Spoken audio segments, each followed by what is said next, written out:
this afternoon, basically about where we're coming from, where we are now, and where we're headed. Which means I'm going to look at what happened in Gaza, then look at what happened on the Mavi Marmara, the Turkish vessel, and then look at where things are going. And unfortunately, I think things are going now in a much worse direction than in a very long time. I said I would begin with what happened in Gaza in 2008, 2009. But that's really the middle of the most recent events. The beginning really of the modern period, the beginning really is May 2000, when the Hezbollah, the Party of God, expelled Israel from South Lebanon. Israel was very upset by its defeat at the hands of a guerrilla army. And it was clear right after Israel left Lebanon that there was going to be another war, because Israel had to show the Arab world that you can't defeat Israel using military force. Israelis like to say that Arabs only understand the language of force, and now they had to make up, they had to compensate for the loss they suffered in Lebanon. And they began preparing for the war, preparing for another war. And in the summer of 2006, they found an excuse, they found a pretext, an excuse to attack Lebanon, hoping that this time they would defeat the Hezbollah. But it didn't turn out that way. They killed many people. About 1,200 people were killed. Of those 1,200, about 1,000 were civilians. And they inflicted a lot of destruction. But everybody understood by the end of those 34 days in July and August that Israel had once again suffered a major military defeat. Now, what happened in Gaza had very little to do with the people in Gaza. It had very little to do with the Palestinians.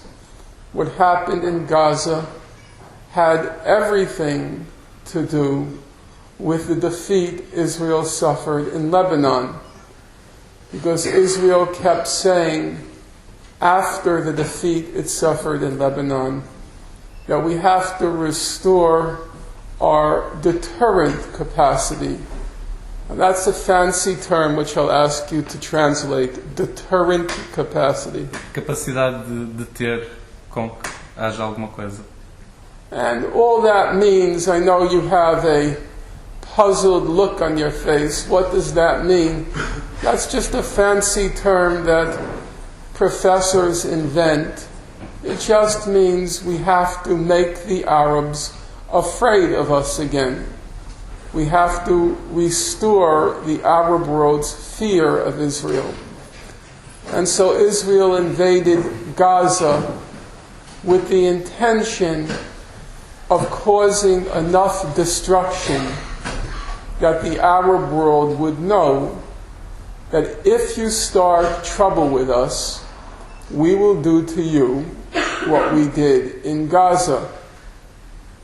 The problem for Israel was, even though it caused much destruction in Gaza, the problem was that the people of Gaza, they had no army, and so Israel couldn't defeat a military enemy if there was no military enemy in Gaza. And so Israel still felt it had to show the Arab world that it is a powerful military force. What happened after Gaza was, over and over again, the Israelis kept making what they called mistakes and errors. So they went into Dubai to assassinate a Palestinian leader. They managed to assassinate him, but the whole operation was done in a very amateur sort of way, and it caused Israel major diplomatic problems. Then when the boats were going to Gaza, they tried another commando operation like the one in Dubai, and once again the operation was very poorly executed. And so now Israel was beginning to face two problems.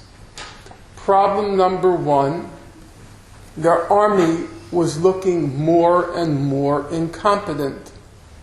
And so they needed to do, or I shouldn't say in the past tense, so now they need to do something very dramatic in order to show the world that their army is still competent like it was in 1967.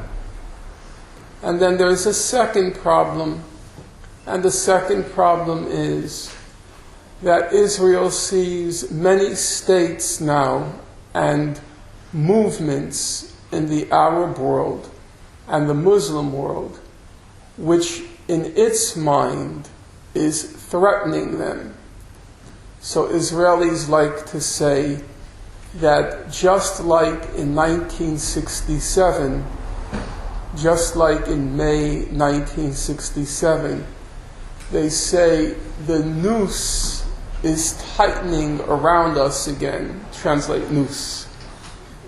Que o laço está a apertar, o laço no sentido de forca. And this time, the noose is not like in 1967, Egypt, Syria, and Jordan, but this time the noose is Iran, Syria, Hezbollah, Hamas, and then all of a sudden, now even their major ally in the Arab world, Turkey, has become part of the noose. And so Israel feels, just like in 1967, it has to deal a big blow, a shattering blow. Shattering? Tem de dar golpe que possa destruir. It needs Possa to... estilhaçar, sorry. It needs to, no, it's fine. It needs to deal a shattering blow in order to cut the Arab states down to size again. How do you say it? De maneira que possam reduzir os Estados Árabes àquilo que eram, no sentido militar, etc. And it's pretty clear, though you can't say anything in politics with certainty, it's pretty clear that their intention is to deal that big blow, that shattering blow, in Lebanon in the next year or year and a half. And that's what I'll get to at the end of my remarks. So let me begin in the middle, not with Lebanon 2000, and not with Lebanon 2006, but with Gaza 2008 to 9. I'll begin with the background of what happened, and then look exactly what happened in the course of those 22 days. In January 2006, there were parliamentary elections among the Palestinians, and unexpectedly, the Islamic movement Hamas won the elections. everybody agreed the former U.S. President Jimmy Carter was among those who observed, who watched the elections. Everybody agreed the elections were completely honest and fair. In fact, they were the very first elections in the Arab world where an unelected party defeated an sitting government and was going to replace them. The only other place that's happened is Iraq, but no government has yet replaced the one that was defeated in the election. It was, in fact, the most honest and fair election that has occurred in the Arab world in the modern times. The reaction of the United States and Israel was to impose economic sanctions on the people of Gaza to punish them for electing the wrong government in power. That's called democracy in the United States, or democracy, what's the expression they use? It will come back to me. In June 2007, the United States, Israel, and some Palestinian leaders, they attempted to overthrow the legally elected government of Hamas. That coup attempt was unsuccessful. The Palestinians who participated in the coup, they went to the West Bank. And at that point, the United States and Israel and the EU, they tightened the sanctions on Gaza. Amnesty International, it said these sanctions are a form of collective punishment, and they are a flagrant violation of international law. How do you say flagrant? Flagrant. Yeah, flagrant violation of international law. The former UN High Commissioner for Human Rights, a woman named Mary Robinson, she went to Gaza at this time, and she said, Gaza's whole civilization has been destroyed. I am not exaggerating. Its whole civilization has been destroyed.